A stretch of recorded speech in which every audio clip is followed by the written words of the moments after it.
Hey, Shalom. All praises, glory, and honor unto Yahweh, Ba'ashem, Yahushai, Ba'ashem, Rakakwadash. Double honors unto the apostles and the elders of Great Millstone that rule well through the scriptures. Peace to the 144,000 and the rest of the hopeful elect. I'm the brother Kaya from GMS Indianapolis, one of the branches in Indiana. And I want to do a lesson for our series. We have a camp series entitled For Thy Violence Against Thy Brother Jacob, which we basically detail and highlight all the various atrocities and the various wrongs committed against our people, all right? Committed continuously, all right? Esau Edom, he never lets up on our people. He never let up, all right? He leads the world and even our own people to believe that the only thing that he did was slavery, and he even minimizes slavery. He even makes you as a so-called Negro think that slavery wasn't even that bad. I'll give you an example. When I first came into the truth, I was talking to a guy I know. Hell, he was blacker than black, and he was defending the Holocaust much more than his own plight. And why you think that is? Because that is shoved down your neck. You learn that history in school. Hell, it's a whole exhibit on it. But and when you deal with slavery, it's one page. All right, and that was when I was in school. Okay, but then even and they trying to even change that and say that it wasn't slavery in America. It was quote unquote migrant workers. All right, which they got caught doing that. So with that being said, before we get into this article, I got not segued, but queued up. This is Psalm 73. It's a good psalm, but I'm just going to read verse 8. It says, they are corrupt and speak wickedly concerning oppression. So concerning slavery, concerning all the wrongs that they did to our people, they speak wickedly. Oh, get over it. Oh, pull yourself up by the bootstraps. Which that term within itself, pull yourself up by the bootstraps, it's really a euphemism. It's really a joke because in actuality, it's impossible to pull yourself up by the bootstraps.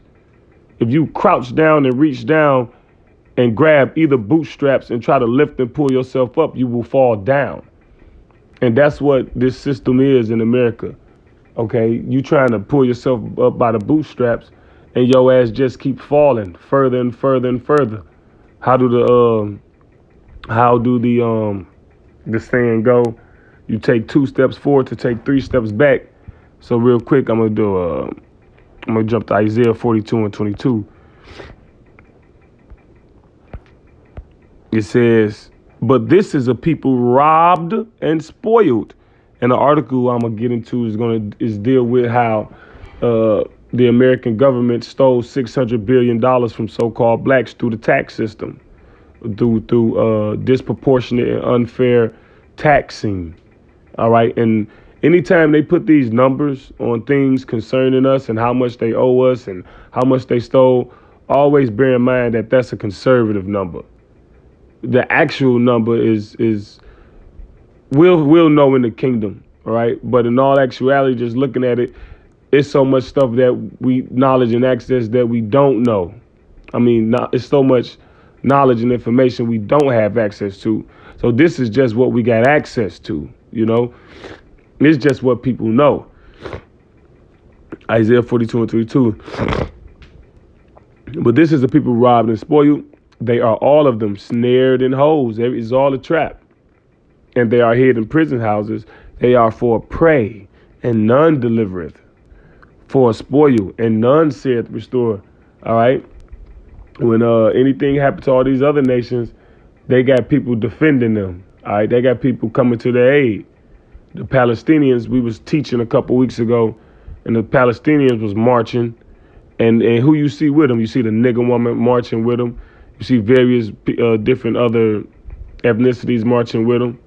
But where were the Palestinians marching at for the inequalities and injustice against so-called black men getting shot down in the street by the police in America? All right, where the Palestinian advocates for racial inequality when it doesn't benefit them. Okay. See, nobody says restore the so-called Negro, Latino, and Native American, predominantly the so-called Negro man. But with that being said, let me grab this article. There's really two of them.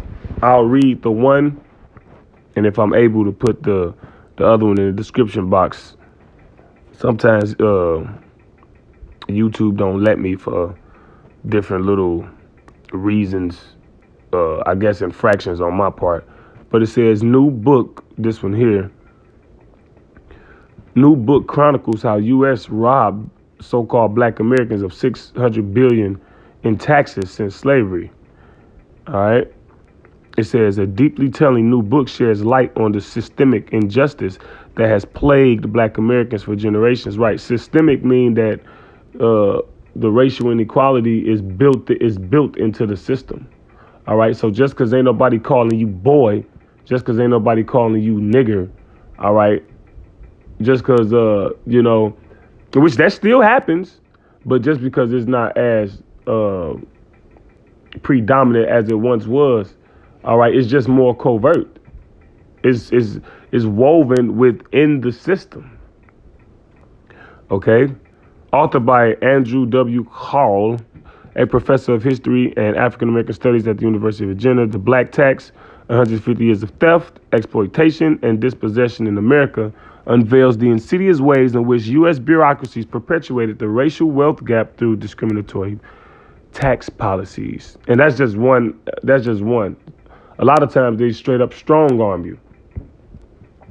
Oftentimes, per Bloomberg, the book reveals how the United States systematically siphoned $600 billion from the black community through unfair taxes in the aftermath of slavery.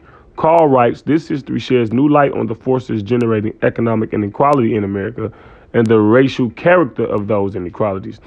Carl's meticulously researched book exposes how municipal and state taxes were weaponized to strip black Americans of their land ownership and perpetuate cycles of poverty. Right. So it's systemic, right? Racial inequality is systemic. So that means what? That the system, whether it's social justice or the economy, is weaponized against you. OK, that's because this is your enemy. All right. Amos 1:11. Thus said the Lord Yahweh, for 3 transgressions of Edom, and for 4, I will not turn away the punishment thereof, because he did pursue his brother with the sword, and did cast off all pity, so he has no pity. All right. And his anger did tear perpetually, and he kept his wrath forever. So that means he kept his wrath, his anger, his malice against our people forever.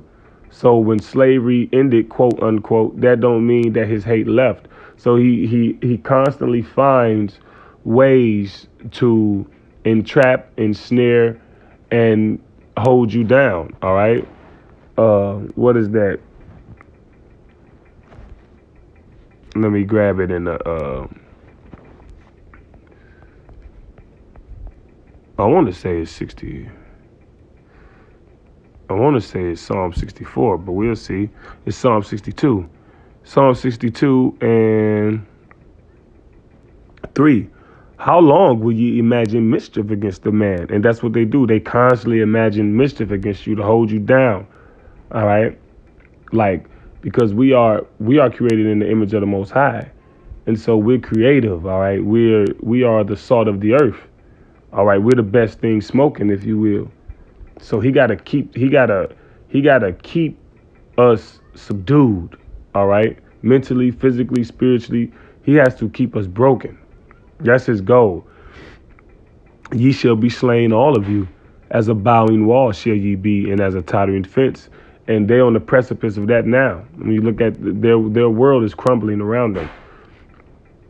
They only consult to cast him down from his excellency. Right? They have all these meetings. All right. And what you think is the main topic of discussion in those meetings? To keep this people down. Hell, they say, so what? I'm a seed theorist now because I say that. Funny thing is, a lot of the seeds are through. All right. They try to take away the gravity of what you're saying by throwing those buzzwords out there. Oh, you're a conspiracy theorist. So now that means everything I'm saying is not based in fact? No. All right. You had a meeting where they said what is the biggest threat to the JEW-ish community, and the woman said the young black Americans. And how the hell is that? What are you talking about? The young black Americans, quote unquote, is doing hella drugs, killing each other.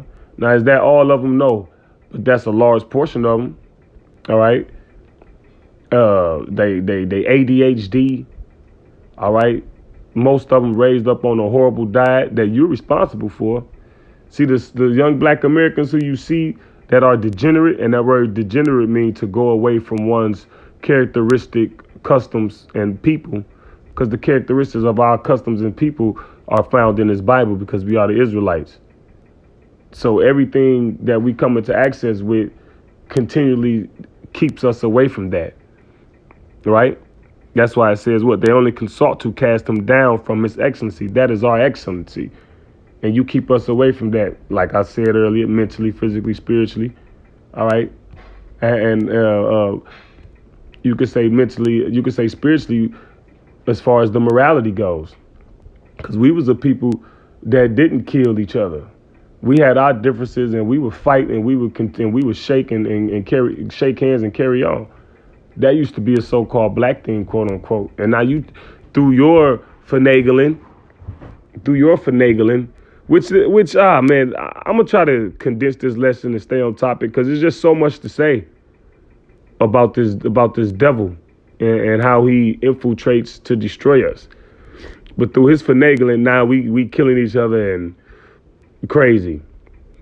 Through you controlling the food we got access to with the chemicals, and a lot of the food being illegal in other countries, you did that. All right. But anyway, it says they only consult to cast him down from his excellency. They delight in lies. They bless with their mouth, but they curse inwardly. Selah. So let me go back to the article. It says, one of the book's chilling examples recounts the plight of Anthony Fleming and J.R. Rooks, black landowners who were forcibly driven off their farmland by white supremacist mobs. And that happened to my great-grandmother. All right. Now, she wasn't my biological great-grandmother, but you know how it is in the so-called black family, multiple baby daddies or whatever. They've been having that shit since my grandmother's day. All right. But my aunt's grandmother, which she treated us like, she didn't make no distinction. So that's how I know her. My great-grandmother, this happened to her father. All right. So how many stories do we got like this in the so-called black community? All right.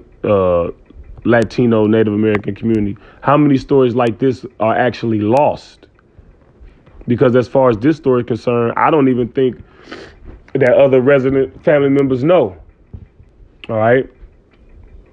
Because we was close and we were talking. She would tell me certain things. But yeah, when my great-grandmother, and I said this on other videos, well, my great-grandmother, when she was a young girl, about 5-6 years old, so-called white men, they broke into her house and dragged her father out the home and hung him and killed him. Because why? And why did they do it? Because they was a little well off. They had their own land. And out of jealousy, they did that. Huh? Like Rosewood. And then they had to move and stay with relatives, and then her mother was heartbroken, and her mother died a couple years later, and so now there's a family destroyed right there. So how many lost stories like that, and nobody paid for those things, and those people who did that wasn't convicted. Hell, those people think that they in heaven, quote unquote, as Christianity states, right? So where's the justice and the payback for that? And you mean to tell me the Most High loved Esau? It says, undeterred, they established the town of Edmondson, Arkansas, with the aim of creating a haven for black land ownership. In 1911, Edmondson, Arkansas boasted an area spanning 30 square miles, featuring a plethora of establishments, including stores, a bank, a hotel, and a post office, catering to the needs of the local black homeowners. So that we say it all the time. It was more. It was always more than Black Wall Street. That's just what they let you know about. And Black Wall Street was just one of the prominent ones. But really, any and everywhere we went, it was a Black Wall Street, right? Why? And I say this often. Why do you think they ended segregation? Because we were straight. We were better. We ain't need them. We was better than them. You think they ended segregation through the kindness of their heart? I just read Amos 1:11. They kept their wrath. Read it again.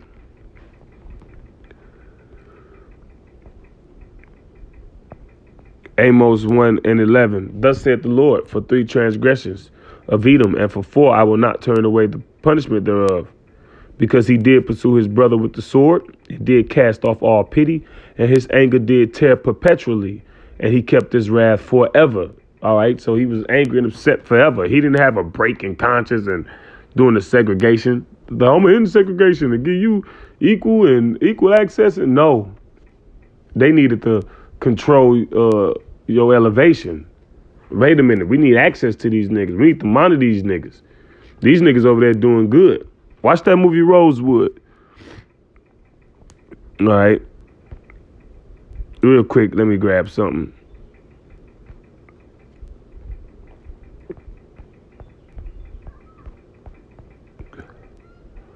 Deuteronomy 19:14. Thou shalt not remove thy neighbor's landmark, which they of old time have set in thine inheritance, which thou shalt inherit in the land that the Lord thy God giveth thee to possess it. So you don't forcibly take people's land, man. That's wicked. This is Job. I'm gonna read a few of these. I'm gonna read them all. Deuteronomy 27:17. Cursed be he that removeth his neighbor's landmark, and all the people shall say, Amen. So it is what it is. You cursed. And only the cursed people that the Bible speaks about Esau, Edom, you so-called white people, being the cursed people of the earth. So it's only logic that is only logical that this is a crime that you would do without shame. You know, Job 24:2. Some remove the landmarks; they violently take away flocks and feed thereof. Yeah, who do that? Esau, Edom. All right. Proverbs 22:28. Remove not the ancient landmark which thy fathers have set. And a landmark is basically a designation of where some land ends and where some land begins. All right. It might be a row of stones. Hell, it could be a row of tobacco. All right. It might be a tree, or it might, a determination, if you will, to let you know your enclosure of space. Proverbs 23:10. Remove not the old landmark, and enter not into the fields of the fatherless. Right. And that's what happened to my great grandmother. All right. And then they had this law. A lot of times a father would leave his land to his children verbally. But because he didn't have a certain contractual things written up with the state, then that was a loophole for Esau, Edom to go in there and dispossess people of their land. All right, which is total wickedness. Tazaria, be quiet. Okay. Her ass get the barking and won't stop. I think she got some hound dog in her. All right, it says,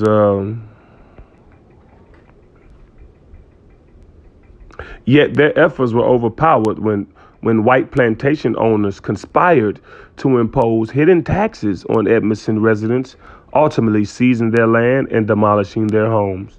Another tragic tale is that of Hillary Thomas Stewart Sr., whose family lost 24 acres of land over an $18.83 tax bill, plunging them into poverty. These stories are symbolic of the systemic exploitation and dispossession endured by so-called black Americans for over a century. Well, since we came into contact with Esau, and he had the upper hand. Let me see. When considering the 11 million acres of land seized from so-called Black Americans, it amounts to 326 billion in present-day currency. Additionally, it's important to acknowledge the millions in excess taxes paid by Black Americans over the course of a century. Between 1870 and 2020, so-called Black Americans were burdened with over 275 billion in taxes in 2023 dollars. In 2023 dollars. However, Carl not only highlights the dark realities, but also offers solutions to rectify decades of financial oppression. Okay, so he ain't woke. Obviously, right? He advocates for the establishment of a federal fiscal equity program similar to Canada's model. Okay, well, that's enough on that. So with that, I'm going to get James 5. Now, this is in the New Testament now. James 5:1. Go to now, ye rich men, weep and howl for your miseries that shall come upon you. Your riches are corrupted, and your garments are moth-eaten. Your gold and silver is cankered, and the rust of them shall be a witness against you. Right. So the way that you got your money was gotten by deceit and was gotten by fraud. All right. Let me grab Habakkuk. See, your money is a witness, is a testament to your evil and wicked nature. That's why you try to hide how you got your money. So you didn't get your money by your own ingenuity. All right, you capitalized off the ingenuity of others, and because you had the higher position, you strong armed. And when people complained, what did you do? You silenced them with your media. And you can't suppress that for forever. Habakkuk 2.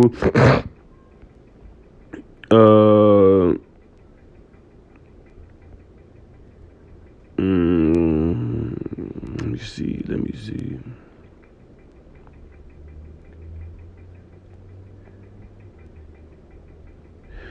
Habakkuk 2:6. Shall not all these? Let's start at 5. Yeah, also because he transgressed by wine, he is a proud man, right? And that wine is what? Your philosophies, all right? Your wicked schemes, your wicked doctrines. They just came up with a wicked scheme a wicked tax code scheme to further oppress freed slaves that we just read about. Neither keepeth at home, who enlargeth his desire as hell. So his own land ain't good enough. He got to go and police the rest of the world. All right. Yes, the scripture says, so is the people, so is the officers, so is the king, roughly paraphrasing. All right. Whatever spirit the ruler is, that's the spirit the subject is.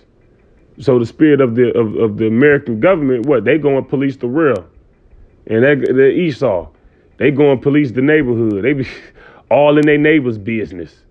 Like, get off my, you know.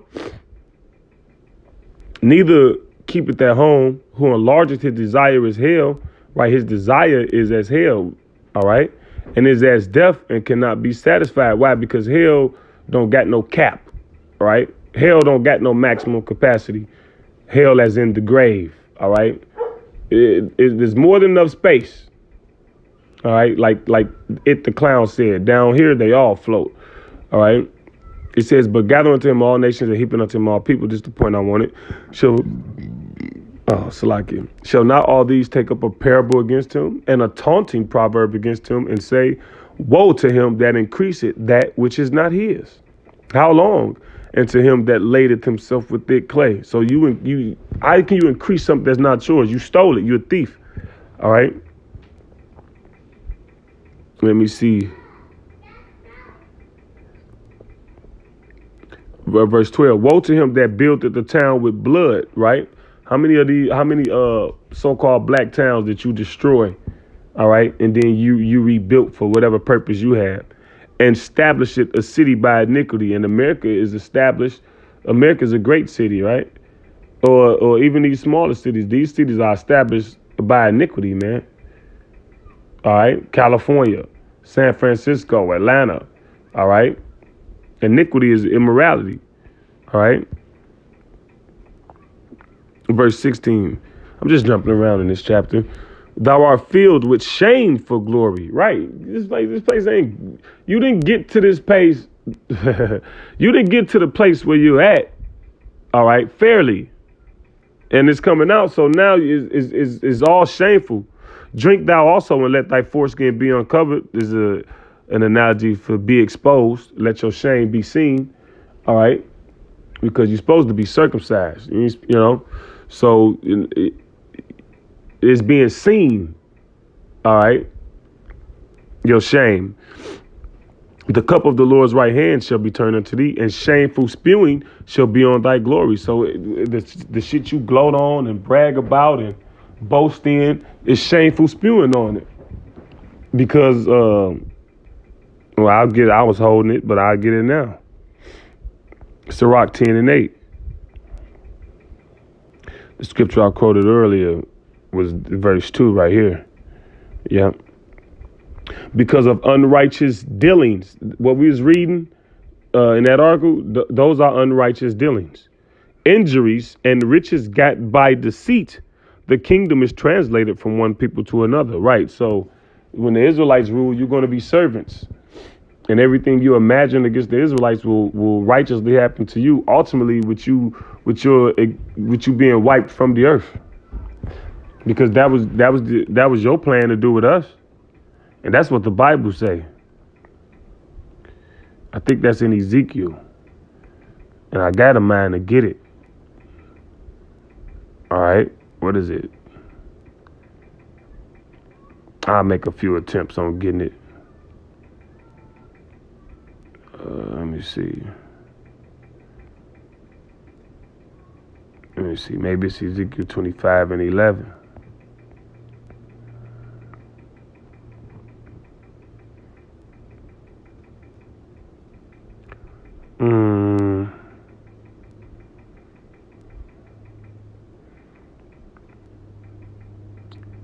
Nope. All right. Maybe I'll find it later. Do a lesson on it. So back into James 5. Okay. Your gold, verse 3, your gold and silver is cankered, and the rust of them shall be a witness against you, and shall eat your flesh as it were fire. Ye have heaped treasure together for the last days. Behold, the hire of the laborers who have reaped down your fields, right, your workers, which mainly us, your slaves, because we're still in captivity, which is of you kept back by fraud. Right, so our wages are kept back by fraud. The Bible says you're supposed to pay a man for his labor by sundown. You hold a person check, what? If you get paid every week, then you don't get your first check until 2 weeks. And if you get paid every 2 weeks, you don't get your first check to 3 weeks. So you got to go 3 weeks before you get access to your money. And then you get taxed when in actuality, you're not supposed to get taxed because you're an individual. Businesses are supposed to get taxed. All right. And that's not to include that's not to go into the rabbit hole of the injustice of taxes. That's quick examples. It says, which is kept back which is of you kept back by fraud, crieth. So the people working for you are crying out, man. All right, you squeezing blood out of a penny. All right, you want it all. Okay, you told people, here it is, the shit getting tough. You told people, hey, just get a couple more jobs. It says, and the cries of them which have reaped are entered into the ears of the Lord of Sabaoth. All right, and Sabaoth mean armies.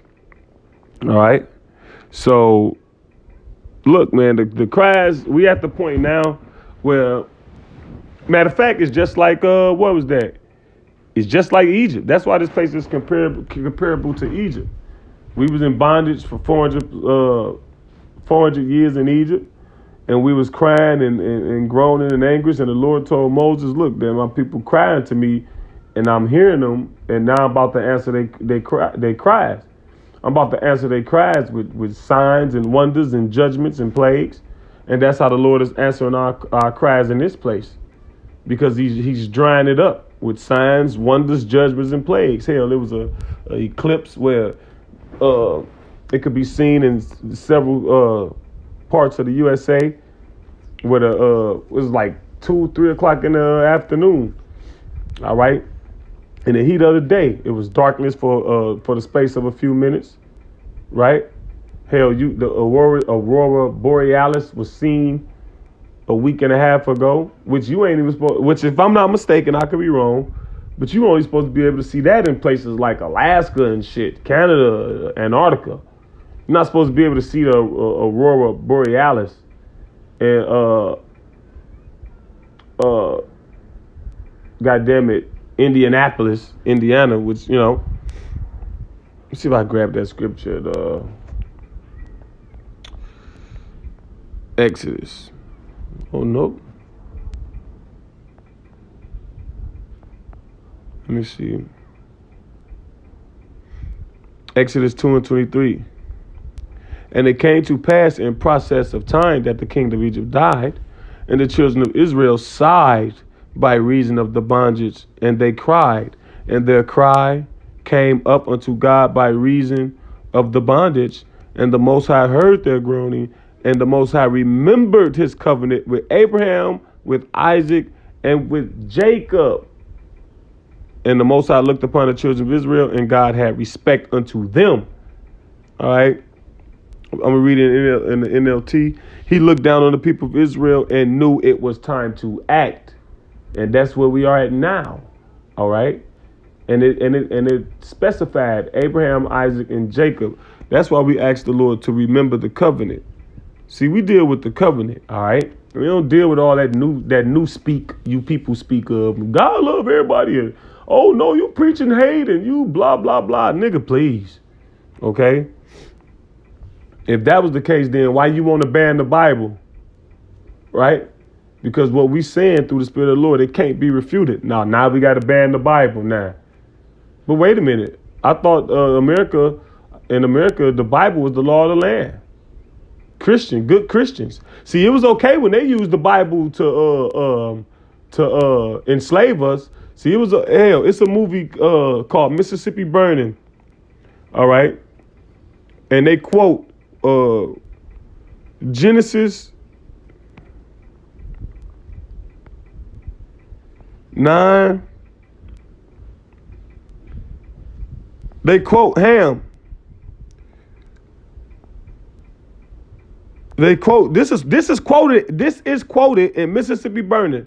Now, Mississippi Burning is a movie about racial prejudice in Mississippi in the 60s. And this is what was quoted. Now, the woman, which she wasn't racist supposedly, but she was just talking about how this is what she learned in school about about why so-called black people was where they at and how they can do. It was okay for them to do what they want to do. And he said, "Cursed be Canaan, a servant of servants shall he be unto his brethren." See? But we are not the Canaanites. We are not even the Hamites. We are from Shem. See? So it was fine and dandy when y'all used the Bible to maintain your oppression and to maintain your injustice and racism. That was fine. But now when we using it properly and tell you that you got to pay for what you're doing, oh no, it's a problem now. Oh no, we got to ban that. Nope, got to get rid of that. Nope, got to go. See? You know what that is? That's hypocrisy. But you know what it is? I ain't mad at it. It's just the truth. Hey, when you established on lies and iniquity and you faced with the truth, you got no option but to scramble and but to backpedal and to retract. So this is just the reality, you know. Let me see.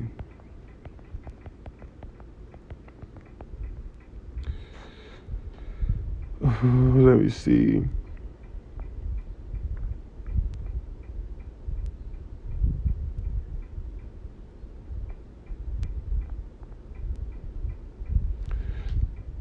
This is Psalm 105 and 6.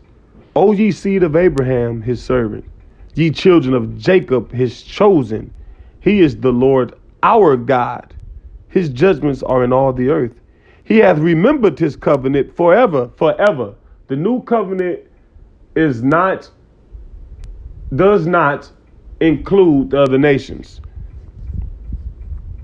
The word which he commanded to 1,000 generations, which covenant he made with Abraham, and his oak, and his oath unto Isaac, and confirmed the same unto Jacob for a law, and to Israel for an everlasting covenant, saying, unto thee will I give the land of Canaan, the lot of your inheritance.